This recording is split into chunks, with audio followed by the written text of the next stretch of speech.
আসসালামু আলাইকুম। Primary education থেকে আমি সিনিয়র কনসালটেন্ট আশরাফুন্নেসা। আজকে আবারও চলে আসলাম আরো একটি ভিসা সাকসেস স্টোরি নিয়ে। আজকে আমাদের সাথে আছে বরিশালের ছেলে। সো ও রিসেন্টলি ইএপি প্রোগ্রামের ভিসা পেয়েছে। তো আজকে ওর মুখ থেকে ওর টোটাল যে জার্নি, ওর যে অনুভূতি সেই সম্পর্কে আমরা জেনে নেব। আসসালামু আলাইকুম ভাইয়া। ওয়ালাইকুম আসসালাম। কেমন আছো ভাইয়া? জি, আলহামদুলিল্লাহ ভালো আছি। তারপর ভিসা পেয়ে কেমন লাগছে? হ্যাঁ, আলহামদুলিল্লাহ অবশ্যই খুশি লাগবে। আচ্ছা, ওকে।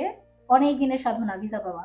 হ্যাঁ, আচ্ছা, তুমি তোমার পরিচয়টা ইন ডিটেইলস আমাদের অডিয়েন্সের সাথে শেয়ার করো। জি আমি জাকির হাসান তানভীর, আমি বরিশালের ছেলে এবং আমি ইএপির জন্য ইউনার্স ইউনিভার্সিটিতে অ্যাপ্লিকেশন করি and finally I got my visa.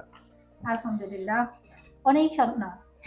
তুমি তো অনেক বেশি ডেসপারেট ছিলা যে তোমাকে এনিহাউ ডিসেম্বর ইনটেকে যেতে হবে। হ্যাঁ, হ্যাঁ, লাস্ট মোমেন্টে যখন ইউনিভার্সিটি রেফার করে দিয়েছিল মার্চ ইনটেকের জন্য, তখন হ্যাঁ, সবার কলের সাথে আমি তোমার কল পেয়েছি, খুবই বেশি ডিসঅ্যাপয়েন্ট ছিলা। জি। সো এখন তো ভালো লাগছে। হ্যাঁ, অবশ্যই। ওকে, ভিসা পাওয়ার পরে ফ্যামিলি ভাবে কতগুলো দাওয়াত পেয়েছো? লাস্ট ১৫-১৬ দিন ধরে তো চলতেছে। হ্যাঁ, ওকে ওকে, ভিসা পেলে সবার থেকে একটা আলাদা হ্যাঁ, একটা দাওয়াত পাওয়া যায়, রাইট? হ্যাঁ, আচ্ছা, আপনারা কিন্তু একটা জিনিস মিস করবেন না। যখনই দেখবেন যে কোনো স্টুডেন্ট ভিসা পেয়েছে, তার কিন্তু দাওয়াতের অভাব হয় না। ফ্যামিলি আনাচে কানাচের থেকে কিন্তু হচ্ছে ইনভিটেশন আসতেই থাকে যে ওর বাসায় দাওয়াত, এই বেলা খাওয়া সেই বেলা খাওয়া। সো এটা কিন্তু একটা অন্যরকম একটা ফিলিংস কাজ করে। তো ভাইয়া, জি। ভিসা তো পেলা, তোমার ফ্লাইট কয় তারিখে? আগামীকালকে দুপুর ২টায়। জি, ওকে, হ্যাভ এ সেফ জার্নি ভাইয়া, সাবধানে যেও। জি। সো প্রাণবিনের সাথে তুমি মোটামুটি অনেকদিন ধরেই হচ্ছে কাজ করছো, তোমার হ্যাঁ, সাথে আমাদের জার্নি। সো তোমার কাউন্সিলর কে ছিল ভাইয়া? হ্যাঁ, আমার কাউন্সিলর ছিলেন আপনি, ওকে। এসপি আপু। আর যদি ফুল প্রসেসের বিষয়ে বলতে চাই, অবশ্যই অনেক স্মুথ ছিল। আমি ঢাকা ৩ থেকে ৪ বার আসছি। একবার ফাইল ওপেনিং, একবার এম্বাসি ফেস আর একবার ভিসা রিসিভ করতে। বলা যায় মাঝখানে একবার আসতে পারি কোনো একটা কাজে, বাট ৩ বারই মেইন আসা হইছে। আর বরিশালে আমি সব ডকুমেন্ট আপনার কাছে সাবমিট করছি এবং সব কার্যক্রম আপনিই করছেন। আর সবকিছু স্মুথ ছিল। কোনো সময় সমস্যা হয়নি। মাঝখানে যখন কোরিয়ার টেকের বিষয়টা হলো যে ডিসেম্বর ইনটেকে আমরা যেতে পারছি না, তখন একটু মন খারাপ হচ্ছিল, বাট উইদিন 1 উইক রিকভারিটা আসলে thankful to you. Okay, most welcome. আচ্ছা, এই যে টোটাল যে জার্নিটা ছিল, এর আমাদের সাথে তোমার কাজ করা, তোমাকে বিভিন্ন হচ্ছে ইনস্ট্রাকশন দেওয়া, এখানে কি কখনো তোমার মনে হয়েছে যে তুমি প্রাণবিন থেকে যে হেল্পটা চেয়েছো বা যেভাবে চেয়েছো তুমি সেভাবে পাওনি, কখনো কি এরকম হয়েছে? না, এমনটা না। আমি যখনই কোনো কনট্যাক্ট করার ট্রাই করছি বা কোনো ইনফরমেশন জানার ছিল, অবশ্যই সবাই আমাকে কুইক রেসপন্স করছে এবং হ্যাঁ, অনেক হেল্পফুল একটা এজেন্সি পেয়েছি।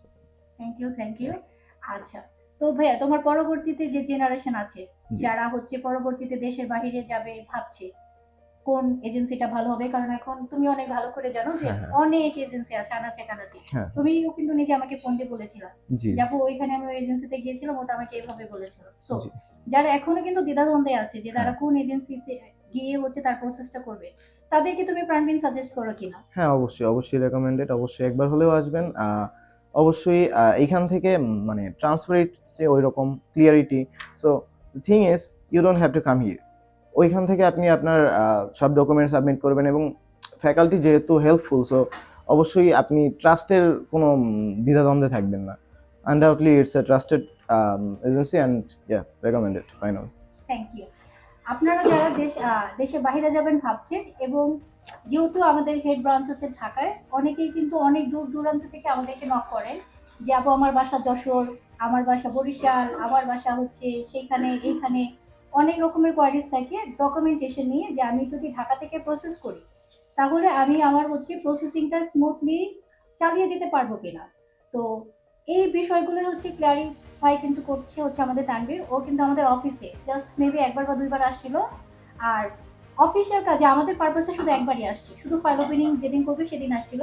আদারওয়াইজ তার কিন্তু কোনোভাবেই হচ্ছে আমাদের কাছে আসতে হয়নি, বা আমরা তাকে প্রেশারাইজ করিনি যে ভাইয়া তোমাকে আসতেই হবে, এইটার জন্য তোমাকে ঢাকায় আসতে হবে, সেটার জন্য তোমাকে ঢাকায় আসতে হবে।